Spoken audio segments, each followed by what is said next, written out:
got infected 10 years ago. That's quite a long time. And let me say I was among the first people with disability to come out and speak about my status. This was because of what people with disability went through when they realized that they are HIV positive. Most of them never went for the test. They just realized they are positive when they are dying. This is because as a person with disability, that is one stigma. In the African culture, being a woman is also another stigma because you are seen to be the weaker sex. And on top of that, then you are infected with HIV. It's not something easy. People will keep away from you.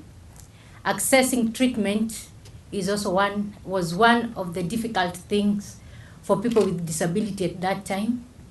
Because the first moment you enter into the hospital, maybe you know your status or you want to be tested, the first thing the health worker would ask you is, even you? It is as if, since I'm disabled, maybe my mind is disabled, I'm not sure whether I want to be tested.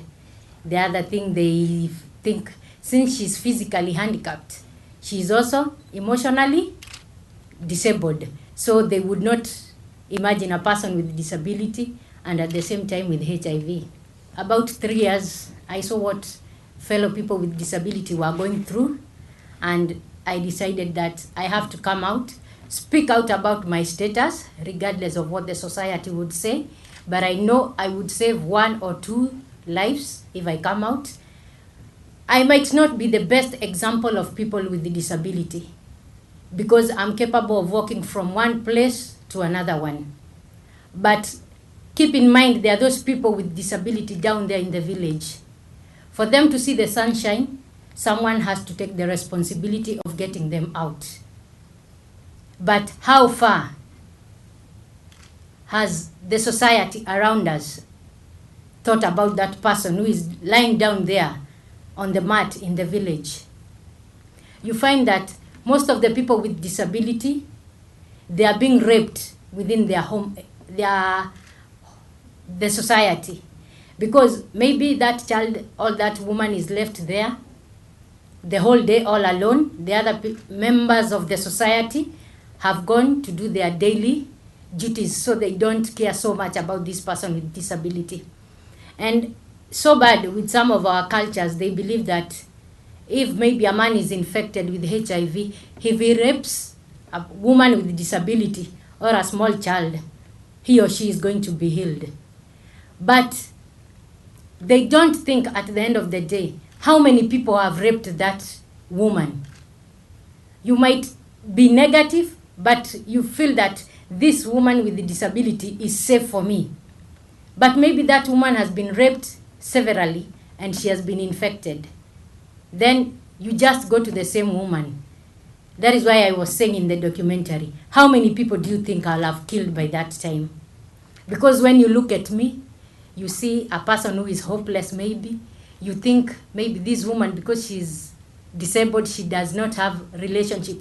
But if a true, I don't know whether I'll say a true African woman with a disability, let me say it from experience, most of them, by the time maybe somebody is 40 years, she has had more than 40 relationships. But most of the people do not put that into consideration. But what I know is that people with disability is one of the vulnerable groups when we come to the issue of HIV. The policymakers never saw the need of having people with disability in their programs. In Kenya, it is until 2004 that we people with disability, we said we want to be recognized in the HIV and AIDS programs because most of us are dying. They are not able to access treatment. This is due to the infrastructures of the hospitals. They don't have information about HIV. They don't see the need of educating a person with disability about HIV because they think since this person is blind, this person is deaf, this person is physically handicapped, so this person is also emotionally handicapped. Let me put it that way. So they ignore the fact that I don't need to be in the programs. What they do at the top level, they are so much concerned about prevention, treatment, and care. But they don't mind about this person down at the grassroots. That is why you'll find that, like for a blind woman, let me give an example. When she's going to beg, then she gets somebody who will give her some money that she'll be able to set food on the table for her children. She will take the money and have sex with that person regardless of what she's going to get from the action. And then result is that maybe she'll be HIV positive. She'll not be able to look after her children.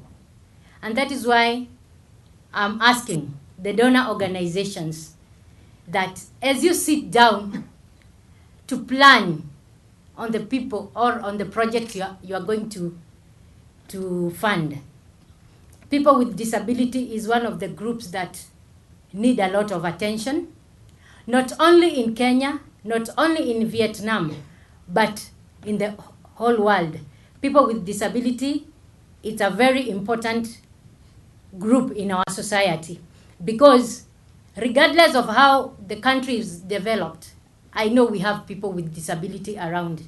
And if you put me aside in the programs in the society, be it HIV or whichever program, I'm double sure you are not going to achieve much, because the person that you have left behind is somebody also who can do something in the society. That is why I say, regardless of the disability, I'm sure we can change a lot of lives if only we are shown direction. This is the right direction. And since I've known the right direction, I'll be able to direct others who have a disability, be it physically, visually, or hearing impaired.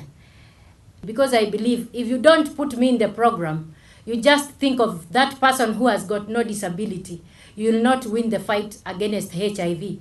Because as long as somebody will give me something small that I'll be able to set some food on the table for my children, what will I do? I'll spread the disease like bushfire as long as my children have eaten. But if people will come out, educate people with disability about HIV, I know most of them will turn their ways and most of them will be educated. When we come to prevention, it's so unfortunate, like our brothers who are hearing impaired. You go to a hospital and maybe the doctor or the health worker is trying to demonstrate about the use of a condom. Instead of using something that it's close to reality, the health worker takes a banana and tries to demonstrate. What does this hearing impaired person does? He goes back at home, takes a banana, takes a condom, then he goes to bed with the child, with the wife. Then maybe they were trying to prevent pregnancy. But after some time, the wife will tell the husband, I'm pregnant. Then the husband is like, but I did exactly what the health worker told me. I took the banana, I put the condom on the banana, and then you are expectant. So you see, there is still a lot that needs to be done. Because maybe if that health worker had a sign language interpreter in that health center, that mistake would not have taken place. So we still have also to educate the health workers about different disabilities. We should have more sign language interpreters in our health services so that our brothers and sisters who have got disability can be catered for in all the programs. So with those few remarks, what I would like to tell you is that if we have to make, or if we have to change lives, we should embrace our brothers and sisters with disability.